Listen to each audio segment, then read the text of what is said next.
Hello viewers, আজকে একটা নতুন রেসিপি নিয়ে আপনাদের সামনে আসলাম আমি। আজ আমি করব খাসির মাংস।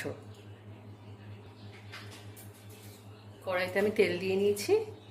এবার আমি আলুগুলো ছেড়ে দেবো। আলু ভাজার মধ্যে দিলাম একটু লবণ,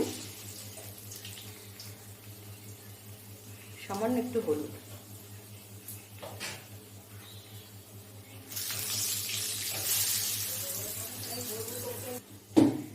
দেখুন আলু আমার ভাজা হয়ে গেছে।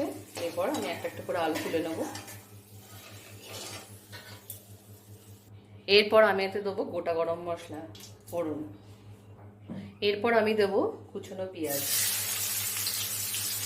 দেখুন পেঁয়াজটা আমার ভাজা ভাজা হয়ে এসছে। এরপর এর মধ্যে আমি দেবো আদা, রসুন আর কাঁচা লঙ্কা বাটা। এরপর আমি দিলাম এতে লবণ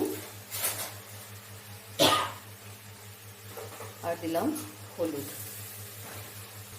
এরপর দিলাম আমি টমেটো কুচি।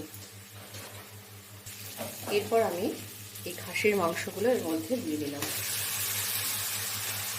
দিয়ে এর সাথে ভালোভাবে কষিয়ে নেব।